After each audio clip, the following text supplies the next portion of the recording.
우리는 지금까지 우리가 읽은 본문을 가지고 한 4차례 말씀을 나눴습니다. 오늘은 이 사건이 말해주는 가장 핵심적인 교훈을 보고자 합니다. 바로 영원히 목마르지 않는 생수에 관한 거예요. 자, 오늘 심한 목마름으로 가는 여자가 나옵니다. 이 여자는 홀로 해가 가장 뜨거운 낮 12시에 예수님이 계시는 우물가로 물을 기르러 옵니다. 이 시간은 매우 바쁜 여행자들도 그늘 높이에 휴식을 취할 정도로 해가 몹시 뜨거운 시간입니다. 그래서 길거리에 사람을 찾아보기 힘든 시간이었죠. 그 당시 여자들은 대체로 그룹을 지어서 물을 기르러 오며 해가 뜨겁지 않은 아침 일찍이나 오후 늦게 물을 기르러 옵니다. 그런데 이 여자는 다른 여자와는 달리 혼자 물을 기르러 왔고 그것도 가장 뜨거운 낮 12시에 우물가로 온 겁니다. 이것을 보아서 이 여자는 다른 여자들이 꺼리는 대상임을 알 수 있습니다. 그리고 이 여자도 의도적으로 다른 사람들의 눈을 피해 사람들이 거의 없는 이 시간을 택하여 우물가로 왔어요. 이것을 통해서 이 여자가 마을 사람들과는 관계가 불편한 여자임을 능히 알 수 있다는 겁니다. 그렇다면 이 여자에게 무슨 문제가 있었을까요? 그것은 우리가 읽지는 않았지만 17절이 알려줍니다. 이 여자는 전에 5 남편이 있었고 지금 함께 살고 있는 남자도 합법적인 남편이 아니었습니다. 이것은 그 당시 유대 율법을 크게 어긴 것이 됩니다. 그 당시 3번 이상 혼인하는 것은 법적으로는 허용을 했지만 종교적으로는 허용하지 않았던 풍토였습니다. 그리고 일반적인 사회 통념상 그런 식으로 혼인한 부부를 인정하지 않았던 풍도도 있었습니다. 이런 사회적 풍토에서도 봤을 때 이 여자는 그 당시 유대 사람들에게도 가장 부정하다고 하는 사마리아, 그 중에서도 가장 불결하고 부정하다고 하는 수가성에서 가장 불결하고 부정한 여인으로서 비난을 받았을 것이 뻔하다라는 거죠. 사람들의 조롱과 비난으로 그녀는 죄책감과 그 내면의 상처가 분명히 있었을 것입니다. 그리고 상처가 있는 사람들에게 자연스럽게 생기는 다른 사람들을 향한 증오와 원망, 이 여자의 내면에 가득했을 거라 우리는 충분히 추측할 수 있습니다. 그것으로 인해 마을 사람들과 마주치는 것을 꺼렸던 그녀는 이 뜨거운 시간에 우물가로 온 겁니다. 상상해 보세요. 무거운 물 항아리를 메고 아무도 없는 홀로 이 뜨거운 시간에 물을 기르러 오는 겁니다. 그 여자는 마치 세상의 모든 시름을 다 끼워안은 채 무거운 마음과 무거운 몸을 이끌고 오는 겁니다. 여자는 5명의 남편과 살았다는 것을 보아도 그동안 꽤 오랫동안 이 삶을 유지했었다라고 볼 수 있습니다. 즉 오랫동안 비난과 외로움과 증오와 원망의 세월을 보냈다라는 거예요. 고통의 세월이 보냈다라는 겁니다. 이 여자는 정말 내면에 물 한 방울 안 남을 정도로 그 모든 물이 다 고갈될 정도로 깡마른 목마름의 상태에 있는 여자가 분명합니다. 이 여자의 목마름의 원인이 뭡니까? 종교적으로나 사회 통념적으로 볼 때 능히 정죄받아 마땅했던 그 여자의 죄된 삶이 문제였다는 겁니다. 그런데 문제는 이 여자는 자신의 부정한 사생활을 집착하고 있다는 거예요. 이 여자는 현재 마을 사람들에게 비난을 받고 있습니다. 조롱을 받고 있어요. 그럼에도 불구하고 자신의 부정한 삶을 제거하려고 하지 않는다는 겁니다. 도리어 그것을 집착하고 있어요. 과거 이 여자가 함께 살았던 남자들은 합법적인 남편이 아닐 가능성이 높습니다. 17절에 예수님이 여자한테 야, 네 남편을 데리고 와라 하자 그녀는 나는 남편이 없습니다 라고 답해요. 여기에서 나오는 남편이라고 번역된 단어는 남편 또는 남자라고 번역할 수 있습니다. 즉, 이 여자는 과거에 5 남편이 아니라 5 남자들과 차례대로 살았으며 또한 지금 함께 사는 남자 또한 다른 여인의 남편일 가능성이 있다라는 말이 되는 겁니다. 이것을 근거로 이 여인은 반복적으로 음행을 저지르고 있고 종교적으로나 사회적으로 문제가 되는 자신의 부정한 사생활을 버리지 않고 집착하는 세월을 꽤 오랫동안 유지했다라고 말할 수 있습니다. 꽤 오랫동안 이 문제로 사람들의 조롱과 비난이 있음에도 불구하고 괴로움과 죄책과 상처와 이 목마름으로 정말 깡마른 인생에 점철된 인생을 살고 있음에도 불구하고 이 원인이 되는 이런 죄된 삶을 여전히 집착하고 있다는 것입니다. 더 나아가 이 여자는 자신이 부정함에도 불구하고 자신의 정당성을 치근할 정도로 집착합니다. 예수께서 이 여자의 부정한 삶을 뻔히 아시는 상태에서 네 남편을 불러오라 하셨어요. 그러자 여자는 나는 남편이 없습니다 라고 말합니다. 이 여자는 남편에 대해서 이야기하는 것을 끊어버리고 싶었던 거예요. 처음 보는 유대인 남자 앞에서 자신의 부끄러움을 드러내기를 원치 않았다라는 겁니다.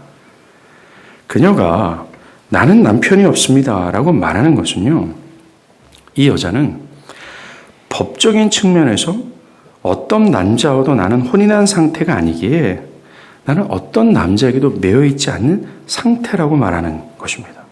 마치 결혼하지 않은 처녀와 비슷한 입장임을 넌지시 말해주는 거예요.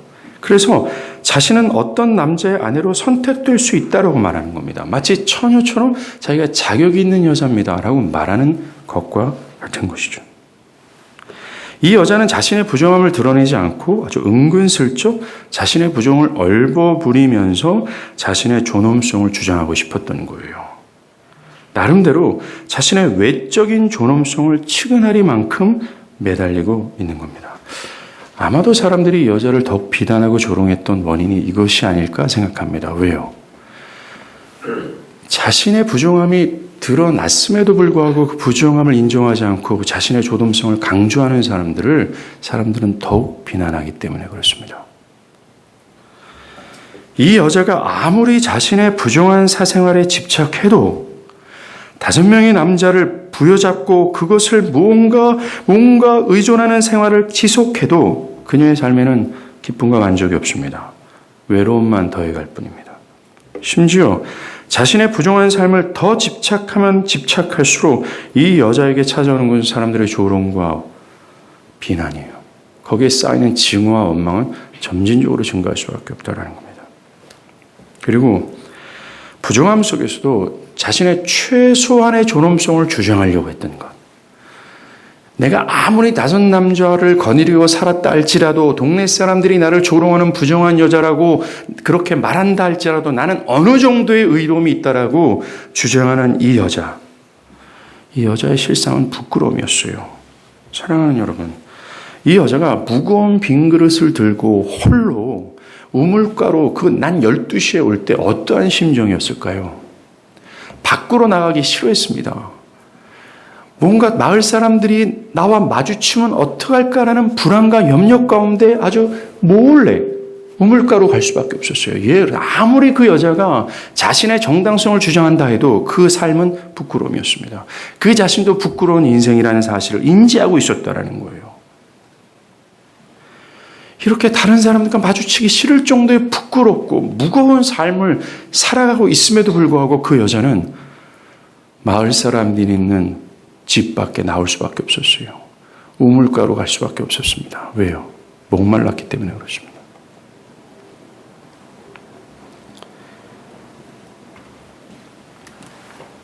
사랑하는 여러분, 이 여자가 우리네 인생을 보여준다는 걸 아십니까? 바로 이 여자가 나 자신이라는 거예요. 먼저 성경은 이 여자처럼 모든 사람들이 줄이고 목마르다라는 전제를 깔고 있습니다. 역사적으로 가장 많은 부와 명예와 명성을 얻었던 솔로몬이 자신이 누렸던 온갖 영화도 자신을 배부르게 하지 못했다라고 말합니다. 전도서 2장 1절부터 11절까지인데요. 제가 읽어드리겠습니다. 부분적으로. 나는 내 마음에 이르기를 낫을 누리자 하였으나 보라 이것 떳때도다. 즉 내 영혼에 기쁨을 줄 만한 모든 것을 다 시도했다. 그런데 이 모든 것이 헛수고였다. 즉 육신을 즐겁게 하지 못했다. 마음을 즐겁게 하지 못했다라고 고백하면서 이렇게 얘기해요. 술로 내 육신을 즐겁게 할까? 나의 사업을 크게 하였노라. 내가 나를 위하여 집을 짓고 포도원을 일구며 여러 동산과 과원을 만들고 그 가운데 각종 과목을 심으며 나를 위하여 수목을 기르는 살림에 물을 주기도 하여 못을 팠으며 남녀 노비를 사기도 하였고 나를 위하여 집에서 종들을 낳기도 하였으며 나보다 먼저 예루살렘에 있는 모든 자들보다 내가 소와 양과 소유를 더 많이 가졌으며 은금과 왕들이 소유한 보배와 첩첩들을 많이 두었다. 한마디로 나는 내 육신을 즐겁게 해서 술을 마셔도 받고 사업에 큰 성공을 해서 많은 물질을 모아도 받고 그래서 어마어마한 집을 지어도 받고 그 집 앞에는 정원을 아름답게 꾸몄고 내가 원하는 과목들도 다 심었고 물을 주었고 또한 비상시를 대비해서 큰 저수지 또한 만들었으며 수많은 하우스키퍼를 두었어요. 심지어 내가 세수할 때 물을 따라주는 하우스키퍼가 있었고 나의 발을 씻어주는 하우스키퍼가 있었고 내 서재를 정리하는 내 방을 정리하는 내 아이들을 양육하는 하우스키퍼를 다 두었다라고 얘기하는 겁니다. 그리고 역사상 이스라엘에서 나만큼 은과 금을 모아둔 사람이 없을 정도로 나는 아주 큰 부를 들였다. 그리고 많은 첩과 아내를 두었다. 모든 것이 창성했다. 심지어 내 지혜도 여전하다. 무엇이든지 내 눈이 원하는 것을 내가 금하지 아니하며 무엇이든지 내 마음이 즐거워하는 것을 내가 막지 아니하였으니 이는 나의 모든 수고를 내 마음이 기뻐였다. 이것이 나의 모든 수고로 말미암아 얻은 몫이로다.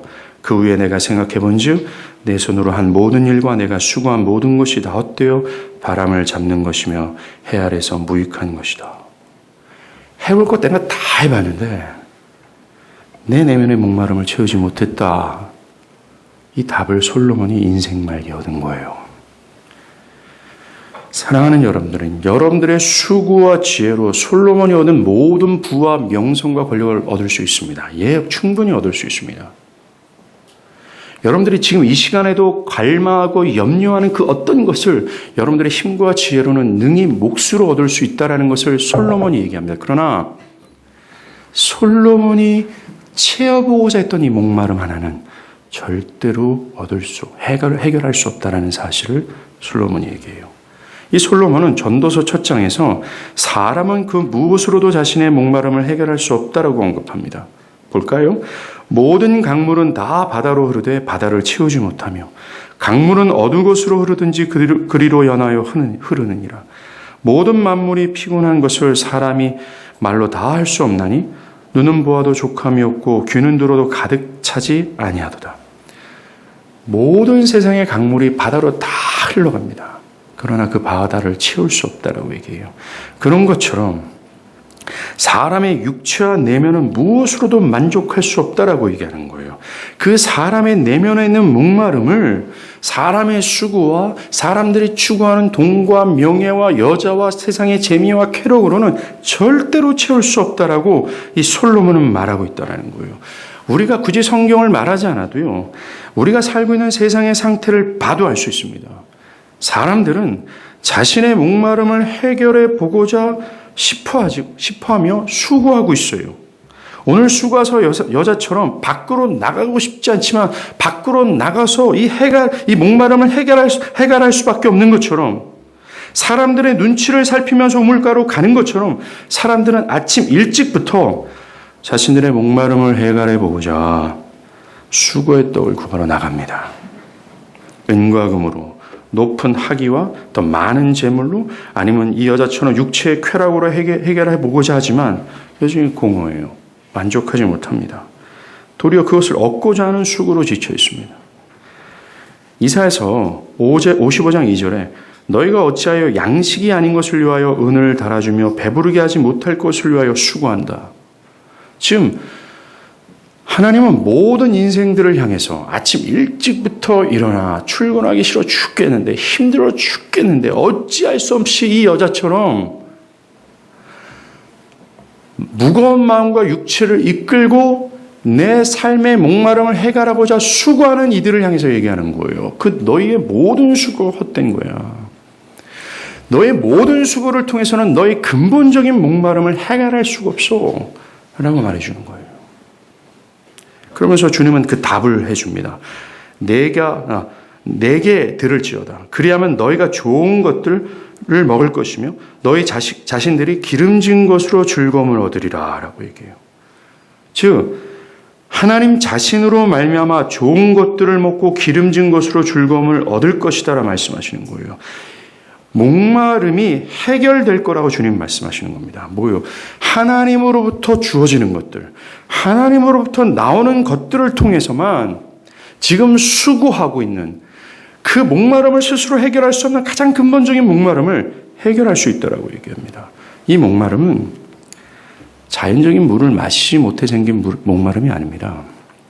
이것은 하나님을 버린 결과로 생겨난 것으로서 하나님이 없는 것에서 생겨나는 목마름, 영원한 삶이 없어진 결과로 생겨난 목마름을 의미하는 거예요. 결국 이 목마름은 하나님이 주시는 것으로만 해결될 수 있다고 하나님은 이미 구약에서 선언하셨습니다. 만약 이 목마름을 하나님이 없어진 결과로 생긴 이 목마름, 영원한 생명, 영원한 생애가 없어진 결과로 생긴 이 목마름을 여러분이 살아 숨쉬는 이 땅에서 해결하지 못하면 이 영원한 목마름의 실체는 죽음 이후에 어떠한 것인지를 여러분들은 맛보게 될 거예요. 이 땅에 이 목마름을 해결하고자 했던 그 수많은 수고의 떡들, 그것은 영원히 받게 될 고난의 단면이라는 것을 기억하길 바랍니다. 예, 우리 인생의 목마름의 원인은 그래요. 하나님을 버린 죄악 때문입니다. 오늘 이 여자의 목마름의 원인이 뭐였어요? 조롱과 비난으로 생겨난 이 무거운 죄책감과 상처의 원인이 뭐였습니까? 남들을 증오하고 원망하는 이런 내면의 깡마른 목마름의 원인이 뭐였어요? 예, 이 여자의 부정한 삶 때문에 그렇습니다. 부정한 삶에 대한 집착이었고 부정함에도 불구하고 자신의 정당성의 존엄을 집착했던 그것이에요. 예수님께서 언급하시는 생수는 그녀가 왜 목마른지를, 그 원인이 무엇인지를 단서를 제공합니다. 구약에서 생수는 상당히 비유적인 것으로 사용됐어요. 특별히 하나님은 에레미야 2장 13절에서 생수를 거론합니다. 잘 들어보세요. 내 백성이 두 가지 악을 행하였다. 즉 모든 인류가 두 가지의 악을 범했다라고 얘기합니다. 즉 모든 인류가 지은 죄악이 바로 이거다라고 얘기하는 겁니다. 그 첫 번째가 그들이 생수의 근원되는 나를 버린 것이다. 그리고 두 번째는 스스로 웅덩이를 판 것인데 그것은 그물을 가둬두지 못할 터진 웅덩이들이다 라고 얘기합니다. 모든 인류가 목마르게 된 원인이 이거예요. 생수의 근원 되신 하나님을 버린 겁니다. 자신의 먼지됨을 인정하고 하나님을 전폭적으로 의존할 때 얻어지는 그 하나님의 신실하심과 모든 선하심을 거부한 거예요. 아까 보았듯이 하나님이 주시는 것으로 만족하는데 그것을 거부한 겁니다. 그 대신에 자신의 목마름을 스스로 해결해 보고자 스스로 웅덩이를 판 거예요. 이것이 죄라고 얘기하는 겁니다. 생수의 근원, 즉 그들의 모든 목마름을 채우고 또 채울 수 있는 근원지를 버려버렸어요. 하나님을 버리고 나는 그거 필요 없어요. 나는 내 힘으로 판 이 웅덩이를 통해서 나는 목마름을 해결할 거예요. 이게 하나님이 정의한 죄며 악이라고 규정짓고 있다는 겁니다.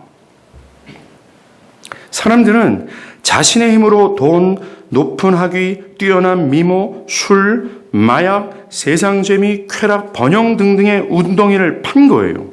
그런데 그것들은 금이 가서 물이 새는 웅덩이라 그것을 담아둘 수가 없어요. 그래서 지속적인 기쁨과 만족을 주지 못하는 겁니다. 미래의 목마름을 해결할 수 없다라고 얘기하는 거예요. 이것은 아까 솔로몬이 고백한 것 같은 맥락이에요. 아무리 모든 강물을 바다로 타올라서 바다를 채우고 또 채워도 채울 수 없는 것처럼 하나님을 버리고 터진 웅덩이를 택한 이 죄악과 악에 머물러 있는 모든 인류는 자기 스스로가 판 웅덩이를 통해서는 안 된다라고 얘기합니다. 현재 사람들의 목마름의 원인이 바로 이거예요. 하나님, 이 생수의 근원 되신 하나님을 버리고 자기 스스로가 판 웅덩이를 통해서 뭔가를 얻고자 한다는 겁니다. 이 여자처럼. 그래서 어거스틴은 하나님 안에서 쉼을 얻지 못하는 이상 인간은 절대로 안식할 수 없다라고 말합니다. 즉 사람들에게 가장 근본적인 필요는 하나님일 수밖에 없다라고 얘기하는 거죠.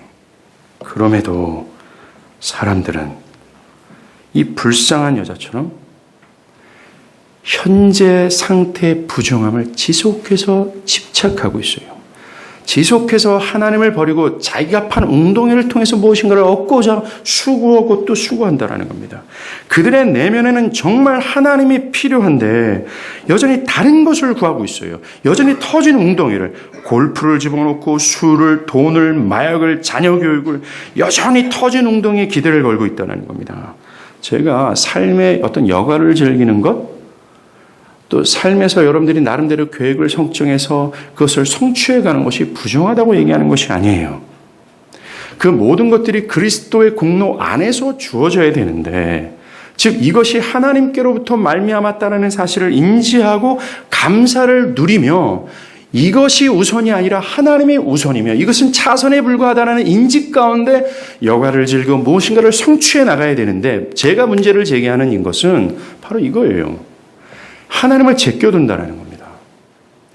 보이지 않는 하나님으로부터는 나는 절대로 만족할 수 없고 내가 스스로 파는 웅덩이를 통해서 얻어지는 만져지는 것, 보여지는 것, 이 물질적인 요소를 통해서만 내가 만족할 수 있다라고 하는 것에 저는 문제를 제기하는 거예요.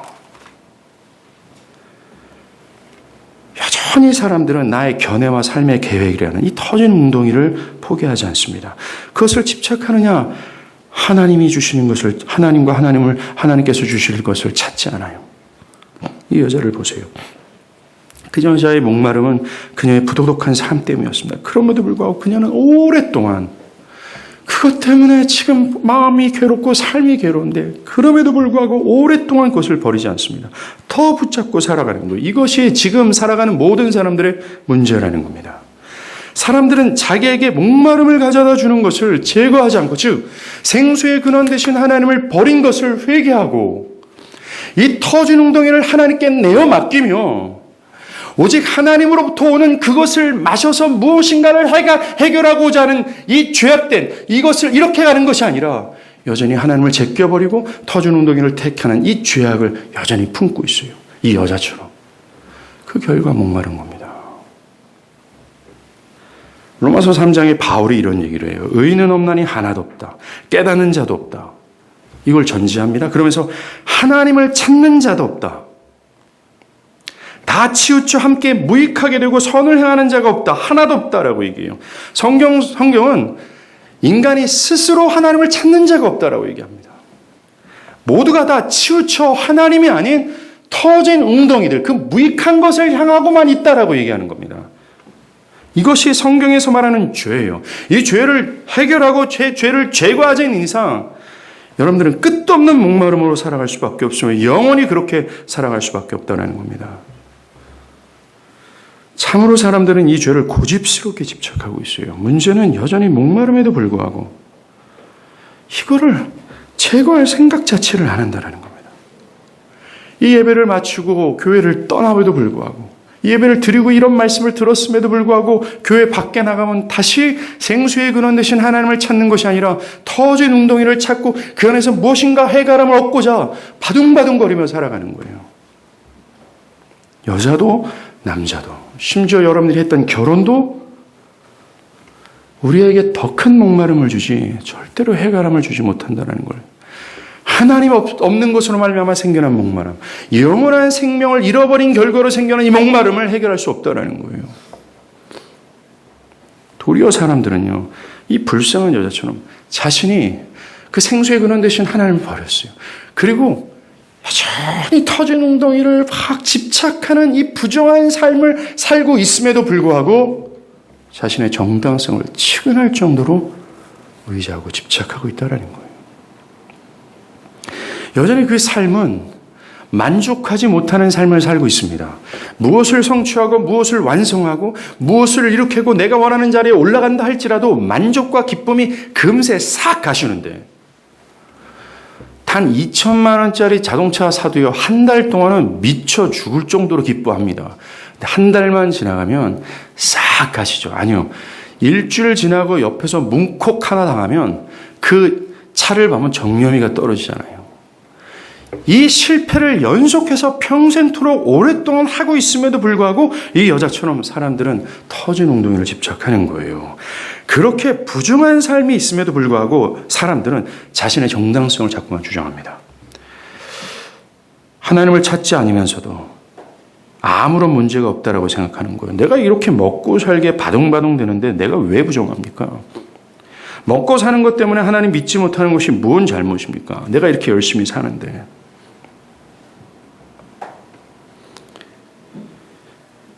오늘 주님은 이런 여자와 같은 이들에게 10절에서 한 가지를 제안해요. 10절 볼까요? 내가 물 좀 달라 하는 이가 누구인지를 알았더라면 예수님이 여자한테 물을 좀 달라 그랬거든요. 즉 예수님 네가 나를 좀 알았더라면 도리어 네가 그에게 구했을 것이다. 그가 생수를 내게 주었으리라 하면서 현재 주님은 그녀가 찾고 있는 것이 생수라는 것을 알리시고 생수를 제안하세요. 생수는 샘에서 터져나오는 신선하고 시원한 물을 뜻해요. 목이 심하게 가란 여행자가 찾는 것이 바로 생수입니다. 그리고 온 땅이 지독하게 메말라서 있을 때 사람들이 갈망하는 것도 바로 이 생수예요. 그래서 주님은 여자에게 네가 나를 알았다면 네가 도리어 생수를 구했을 것이다 하신 거예요. 왜요? 이 여자는 몹시도 메말라 있고 저 영혼 저변에는 끝도 없는 목마름의 외침이 있다는 걸 아셨기 때문에 그렇습니다. 사실 사랑하는 여러분, 여기 앉아있는 여러분들 중에 내가 끝도 없는 목마름을 가지고 있다고 생각하는 분들이 없을 수 있습니다. 이것이 불행이라는 거죠. 이 여자 자신 또한 내가 하나님 없음으로 말미암아 생긴 목마름, 영원한 삶이 없어진 결과로 생겨난 이 끝도 없는 목마름, 이 저주스러운 목마름, 그 어떤 것도 만족과 기쁨이 되지 못하는 이 목마름 가운데 있다라는 사실을 이 사마리아 여자는 조금도 인지하지 않았어요. 근데 예수님이 지금 알려주는 겁니다. 너는 지금 끝도 없는 목마름에 있는 거야.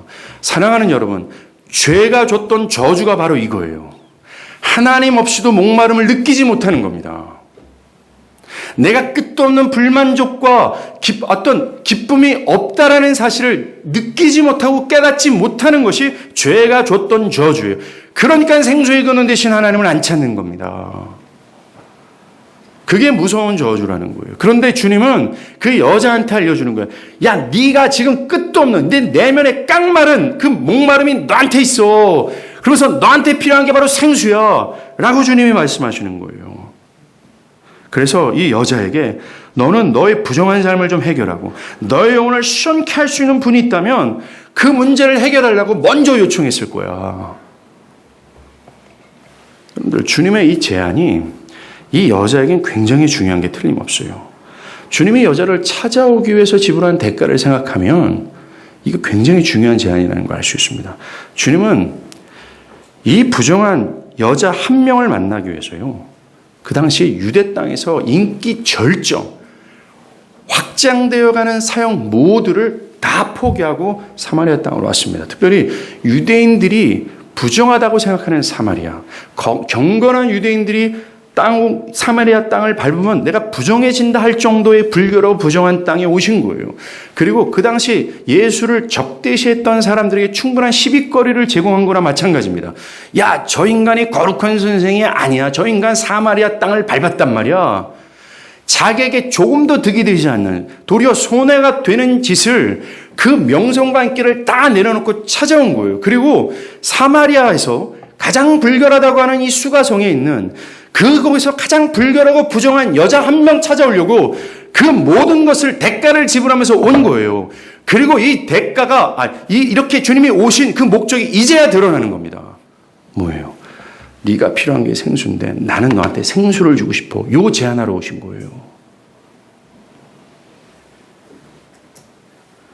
이것이 온 우주의 창조자시며 주인 되신 예수가 저 하늘 영광 버리시고 가장 불결하고 부정한 인간, 온 땅의 이 세상의 주인임에도 불구하고 주인을 알아보지 못하는 백성들은 그를 적대시하고 그를 죽이려 할 정도로, 그럼에도 불구하고 이들에게 가장 좋은 제안을 주시고자 죽었다라는 거예요.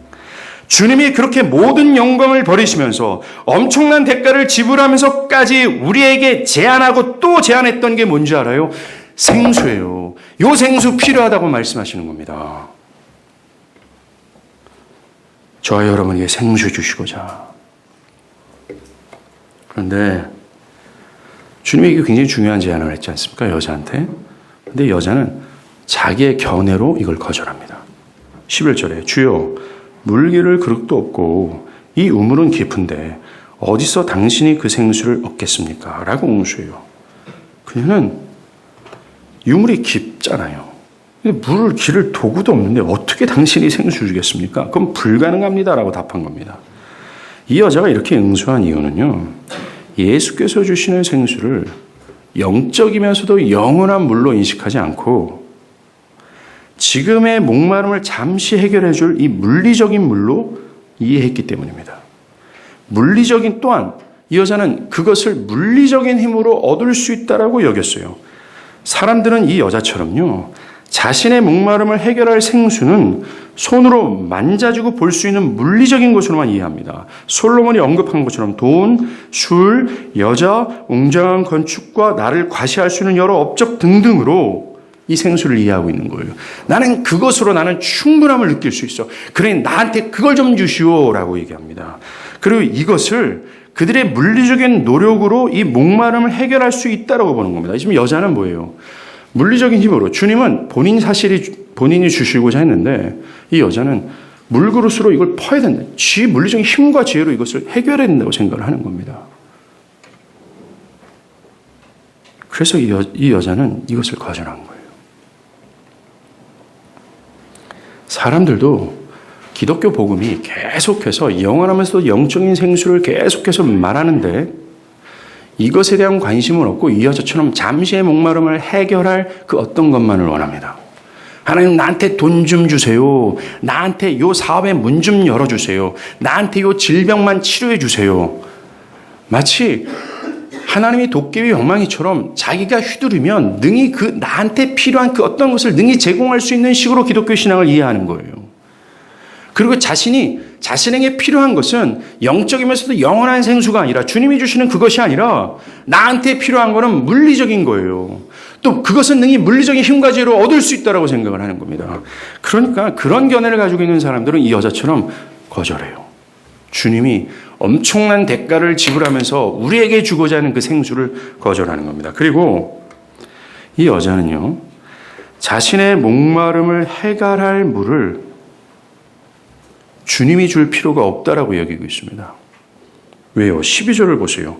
12절에 나 자신과 우리 모든 마을 사람들은 이 우물에서 물을 마시고 있습니다. 이 우물로 충분합니다. 그래 당신이 굳이 나한테 그 생수를 주지 않아도 됩니다라는 거예요. 이것이 사람들의 생각이에요. 사람들은 자신들이 현재 가지고 누리고 있고 또는 바라고 있는 것들로 충분히 자신의 목마름을 해결할 수 있다라고 생각을 해요. 경제, 정치, 과학, 그리고 지금의 직장, 가족, 지금 내가 계획하고 있는 것이 성취된다면 나는 충분성을 누릴 수 있다라고 생각을 하는 겁니다. 전혀 하나님을 버린 그 영원한 목마름을 인지하지 못하는 거죠. 그래서 주님이 주시고자 하는 이 생수를 거들떠도 보지 않는 겁니다. 주님이 굳이 나한테 그걸 줄 필요 없어요. 나는 능히 내 힘과 지혜로 그걸 얻을 수 있기 때문에 그렇습니다. 그래서 예수를 안 믿고 그래서 교회를 안 나오는 거예요. 그리고 사람들은 오래전부터 내려오는 전통과 관습적 사고에서 만들어낸 물을 고집합니다. 12절에서 여자는 우리 조상 야곱이 이 우물을 우리에게 줬고 또 여기서 자기와 자기 아들들과 짐승이 다 마셨다. 이렇게 하면서 오래전부터 내려오는 관습 전통을 근거로 자신의 목마름은 이곳에서 해결될 수 있음을 주장하는 겁니다. 사실 이 여자가 주장하는 야곱의 우물은 사실 사실적 근거가 없습니다. 야곱이 이 우물을 팠다라는 성경의 기록이 없어요. 아마도 이것은 야곱이 이 사마리아 땅, 세겜 땅이잖아요. 이 세겜 땅으로 본고지를 옮긴 것에 관련해서 만들어진 어떤 전설과 같은 이야기를 사실로 믿고 있는 모습입니다. 처음에 이 사람들은 정말 이 야곱이 이걸 팠을까라고 의아해하다가 세월이 흐름을 흐를수록 이 사실이 아닌 것을 마치 사실인 것처럼 확신하기 시작했다는 거죠. 이것이 사람들이 가지고 있는 오류라는 겁니다. 사람들은 오래전부터 사람들이 목마름을 해결했던 인간의 불만족과 고통의 여러 문제를 지금까지 해결해 왔던 대로 하면 된다라고 하는 관습적 사고를 가지고 있어요. 그냥 자신의 견해와 정신대로 살면, 이 시험에 합격이 되면, 교육급의 관리가 되면 하는 식으로 오랫동안 사람들이 가지고 있던 관습에 따라 하면 된다라고 여기는 겁니다. 돈을 많이 가지고 있으면, 자녀를 바르게 교육하면, 미래의 재난을 예비하기 위해 여러 보험을 잘 들어놓고 있으면 된다라고 여기는 거예요. 그것이 사람들의 목마름을 해결하지 못했음에도 불구하고 이 야곱의 우물이 이 사마리아 여자의 목마름을 해결하지 못한 것처럼 그냥 오랫동안 여러 사람들이 오랫동안 대부분의 인류들이 해왔던 방식대로 하면 된다라고 하는 사실이 아닌 전설과 같은 이야기를 꿈꾸면서 그걸 바라며 살아가고 있는 거예요. 그게 바로 여러분이라는 겁니다. 지금 많은 사람들이 해왔던 방식으로 결혼을 하게 되면, 많은 사람들이 행한 대로 높은 학교, 수준 높은 학위를 받게 되면, 많은 사람들이 해야 하는 것처럼 돈이 많고 권력을 소유하면, 집도 됐다 넓고 정원의 아름다운 과목을 다 심으면, 그런데 역사가 증명하고 지금 내가 살아간 것이 증명하잖아요. 여전히 공허함과 끝도 없는 목마름, 이것을 해결하지 못한다는 것을. 근데 사람들은 이런 관습적인 사고 속에서 그렇게 하면 되는 것처럼 여기면서 주님의 생수 제안을 거절하고 있는 거예요. 주님은 이런 사람들의 어떤 생각들, 견해에 대해서 분명하게 결론을 맺으십니다. 명료한 답을 주죠. 13절이에요. 이 물을 마시는 자마다 다시는 목마를 거다라고 얘기합니다. 즉 사람들이 관습적으로 내려오는 그 모든 옛날 사람들이 해왔던 방식대로 그렇게 살다 보면 그렇게 되겠지 하는 것들, 그들이 구하는 물은 또 목마르게 될 거야. 그리고 나는 내 생각에 이것저것 이걸 통해서 나는 충분성을 누릴 수 있어 하는 것을 통해서 다시 목마르게 될 거야 라고 얘기하시는 거예요. 이게 성경 전체가 말하는 아주 중요한 맥락이에요. 이 종교개혁자 마틴 루터가 이런 얘기를 합니다. 스스로 구원할 능력 있는 사람들은 존재하지 않는다. 전 인류는 크게 유대인과 이방인으로 구성되며 그들 모두 하나님의 진노 아래 있다. 하나님께 돌아갈 수 있는 능력을 가진 자가 아무도 없다. 그분이 먼저 그들에게 그분 자신을 보이셔야 된다. 인간이 가지고 있는 지혜와 힘을 통해서는 절대로 주님이 제안하는 생수는 얻지 못해요. 자신의 불행을 해결할 수 없다는 겁니다.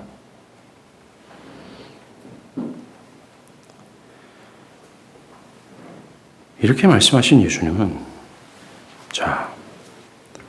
하나님을 버린 결과로 생겨난 목마름을 해결할 대안을 주십니다. 영원한 삶을 잃어버린 결과로 생겨난 이 목마름, 이것을 해결할 대안을 주세요. 그게 14절이에요. 14절 다 함께 좀 읽었으면 좋겠습니다. 14절 시작.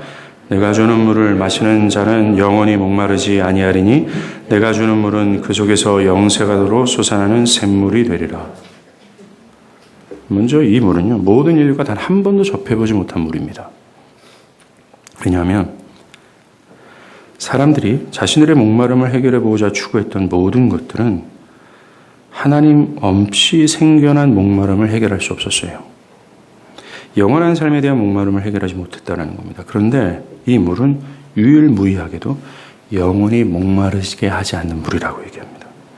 결론적으로 말하면 이 물은 생수의 근원 되신 하나님을 버리고 터진 웅덩이를 택한 것으로 목말라진 것, 이게 악이며 죄라 그랬잖아요. 이 물은 이 악과 죄를 해결하고 다시 생수의 근원 되신 하나님으로 인도함을 받아 하나님의 선하심과 모든 신실하심을 충분히 공급받게 하는, 그래서 영원토록 목마르게 하지 않는 물이 된다라는 거예요. 이게 뭔 줄 알아요? 예수로 말미암아 얻어지는 구원을 뜻하는 겁니다.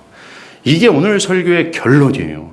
예수님이 이 여자한테 끝도 없는 목마름, 하나님을 버리고 터진 웅덩이를 택한 이 악과 죄악 가운데 생겨나요 끊임없는 목마름으로 살아갈 수밖에 없는 저주와 불쌍한 상태에서 살아가는 이 여자처럼 살아가는 모든 인류를 향해서 필요한 게 바로 예수가 주는 생수인데, 이 예수가 주는 생수로 말미암아 그들은 이 악과 죄에서 자유함을 얻어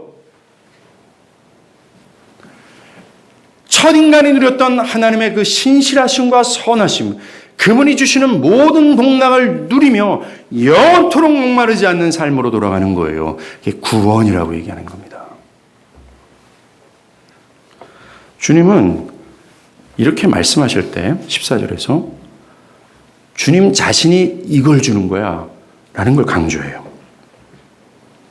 내가 주는 물, 내가 주는 물. 이걸 두 번이나 언급한 것으로 봐서요, 이 구원을 주님만 주신다라는 것을 강조하는 셈입니다. 하나님을 버린 죄악의 결과로 찾아온 이 목마름, 이걸 해결할 수 있다라는 말씀은 예수 자신이 하나님을 버린 죄악의 문제를 해결할 수 있는 분임을 천명하는 거예요. 즉 예수가 온 인류가 필요한 구원자라고 얘기하는 겁니다. 야, 내가 주는 물이야. 이 구원은 내가 줄 수 있어. 즉 내가 이 목마름을 해결할 수 있어. 내가 하나님을 버리고 터진 웅덩이를 택한 이 악과 이 죄를 나만 해결할 수 있어 라고 하시는 거예요. 오직 나만 구원자야 라고 하는 거예요. 이게 사랑하는 여러분, 요한복음을 기록했던 목적과 맥을 같이 하지 않습니까? 또다시 요한복음의 주된 목적이 다시 또 드러나는 거예요. 뭐예요? 예수가 하나님의 아들 그리스도이심을 믿어 너희가 영생을 이루게 하려 합니다 라고 요 책 기록했다라고 얘기하잖아요. 이 사마리아 사건을 통해서도 요 책이 기록한 목적, 요 책이 말하고자 하는 중요한 맥락, 기독교 신앙이 말하고자 하는 맥락이 또 드러나는 거예요. 예수가 그리스도라는 겁니다. 예수가 유일무이한 온 인류를 구원할, 이 목마름을 해결할 구원자라는 사실을 오늘도 드러내시는 거예요. 그러니까 예수가 제안하는, 이 여자한테 제안하는 이 생수 있잖아요. 요거 좀 받아 먹어야 되지 않겠습니까?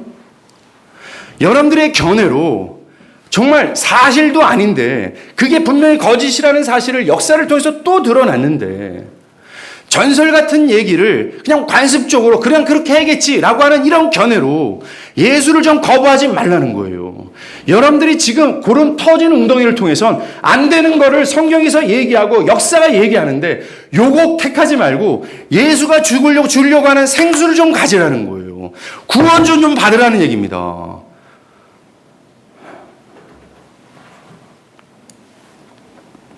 예수께서 주시는 이 구원 있잖아요. 이거는 그 안에서 영생하도록 솟아나는 샘물이 되기 때문에 영원히 목마르지 않아요. 즉 이 구원은 절대로 취소되거나 고갈되지 않는다는 거예요. 계속 샘물이 막 터져요, 막. 그래서 이 구원의 물을 마신 자들, 구원받은 자들은 자신 안에 모든 것을 공급해 주시는 이 만족해 하는 샘물을 가지고 있기 때문에 결코 부족함을 느끼지 않습니다. 하박국이요, 이런 얘기 하잖아요. 무화과 나뭇잎이 마르고 포도 열매에 소출이 없고 감람나무에 열매가 없고 외양간에 송아지가 없고 우리 집안의 석가래가 무너지고 내 가게에 손님이 한 명도 없고 심지어 내 어린 딸이 자동차 사고로 내 눈앞에서 죽어가도 내가 생각하고 성취하고 싶은 것이 내 뜻대로 이루어지지 않아도 하박국이 뭐라 그래요? 난 여호와로 인하여 즐거워할 것이다 라고 얘기하는 겁니다. 이런 정신나간 고백을 하는 것이 바로 기독교의 구원이에요. 영생하도록 터져나는 기쁨과 만족이에요. 그래서 이 구원의 샘물을 마신 자들은 자신의 목마름을 채우고자 세상으로 안 나가요. 왜요? 그들은 뼈저리게 알아요. 세상이 주는 기쁨은 절대로 영원하지 않는다는 것을. 그들은 절대적으로 하나님을 향합니다. 하나님의 신실하심과 선하심이 그 내면에 계속해서 베풀어지는 겁니다. 그것이 막 넘쳐나와서 그 하나님이 신실하시다, 나를 사랑하시고 나에게 은혜를 베푸시고 나의 모든 것들을 다 책임지신다라는 이 사고 속에서 절대로 불평이 나오지 않아요. 끊임없는 기쁨과 평안이 흘러 넘칩니다. 그래서 기독교 신자에게 불평은 어울리지 않아요. 염려는 절대 안 되는 거죠. 하나님 때문에. 주님이 제안하는 이 구원의 물을 마시면 그들은 절대적인 하나님을 소유하고 이 하나님으로 말미암아 영원토록 솟아나는 샘물을 가져요. 영원토록. 그렇다면 이제 이 여자는 주님이 제안하는 이 중요한 것을 받아들여야 되잖아요. 이걸 낯선 나그네한테도 애거를 해야 됩니다. 그런데 이 여자는 이상하게 응대를 합니다. 우리가 읽진 않았지만 여러분들 오늘 본문에 제가 성경책을 덮었어요. 본문을 읽지 않았지만 15절에 우리가 읽었네요. 이 여자 이렇게 그렇다면 내가 매일 귀찮게 이렇게 물을 기르러 오지 않게 내가 불편한 없게 금을 주세요 라고 답합니다. 그는 여전히 주님이 주시는 물이 영원하면서도 영적인 물이라고 이해하지 않아요. 그냥 주님이 영원히 목마르지 않는다니까 그냥 마술적인 것으로만 이해하는 거죠. 그러니까 금을 내가 마신다면 내가 이 집 밖에 이 부끄러움을 무릅쓰고 이 뜨거운 태양을 맞아가면서 이곳에 이 생고생을 할 필요가 없다라는 생각에 금을 달라고 얘기하는 겁니다. 여전히 그 여자는 이 영적인 물을 물리적인 물로 이해하고 있는 거예요. 이런 여자의 응수가요, 교회 안에 있는 대부분의 사람들이 가지고 있는 것. 주님은 생수의 근원 대신 하나님 주려고 우리한테 생수, 즉 구원을 제안하는데 교회 안에 있는 사람들은 여전히 이 구원을 생수의 근원 대신 하나님으로 인해서 기쁨이 충만하게 되고 그분으로서 충분성을 느끼는 것이 아니라 개뿔 무슨 하나님을 보이지도 않는데 그것을 누릴 필요도 없을 정도로 그들은 여전히 이 여자처럼 구원받은 이후에도 물리적인 것을 원해요. 그리고 기독교의 구원을 내가 원하는 것, 내가 성취하고 싶은 내 목적을 이루고자 하는 어떤 수단으로 이 기독교 신앙을 이해하는 경우가 많습니다.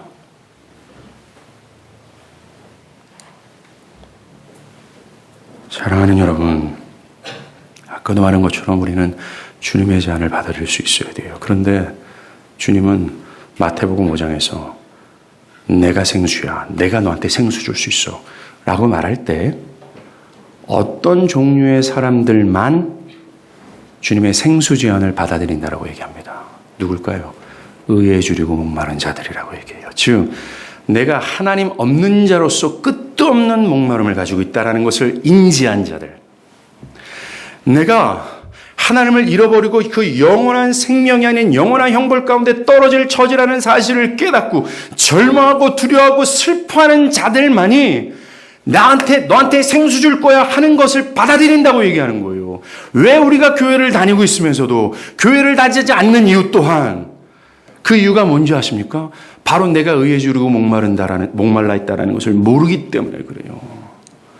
그것을 깨달아야 되는 겁니다. 만약에 여러분들이 내가 의에 주르고 목마른 자들아 나도 그 생수를 마시고 싶다라면, 아니요, 내가 의에 주르고 목마른 자라는 사실을 인식하지 못하더라도 내가 그 생수를 마시고 싶어 영원히 넘쳐 흐르는 그 영광스러운 하나님을 내가 나의 하나님으로 섬기며 그 하나님으로 말미암아 끝도 없는 평안과 기쁨과 어떠한 삶의 역경 앞에서도 담대한 자세를 취할 수 있으며 남들은 보이지 않는다고 하는데 나만 보이는 그 하나님, 정말 살아서 역사하시면 내 편에 함께 하신다는 것을 실제로 느낄 수 있는 이 은혜를 갈망하고 있다면 기억하세요. 이 생수를 주시는 분이 자비가 풍성하다라는 겁니다. 사랑이 풍성하다라는 거예요. 한번 보세요. 예수님은요, 사람들이 꺼리는 사마리아로 가셨어요. 사마리아에서도 가장 부정한 수가성까지 가셨어요. 사람들의 조롱과 비난과 자기를 적대시하는 사람들의 어떤 정말 막 비웃는 그런 모습을 다 들어가면서 그래서 가장 부정한 수가성까지 갔어요. 그리고 그 중에서 가장 불결하고 부정한 여자에게 이 생수를 줄 만큼 사랑과 자비가 풍성해요. 만약에 여러분들이 야, 이 생수를 받으라 할 때, 예, 주님, 나는 그걸 받길 바래요. 나는 그 구원을 받길 바라서 이 구원으로 말미암아 내가 영원토록 솟아나는 샘물을 내가 가지고 싶어요. 그 영광의 하나님을 내가 기뻐하고 그 영광의 하나님으로 말미암아 담대한 삶을 살고 싶어요. 나는 갈망을 한다면, 능히 하나님 그리스도께 구원을 호소한다면 이 여자에게도 이 생수 준다고 하셨는데 하물며 나에게도 능히 주실 그 사랑과 자비가 풍성한 분이라는 사실을 믿길 바라요. 누구든지 요청하는 겁니다. 근데 문제는 요청하지 않는 게 문제입니다.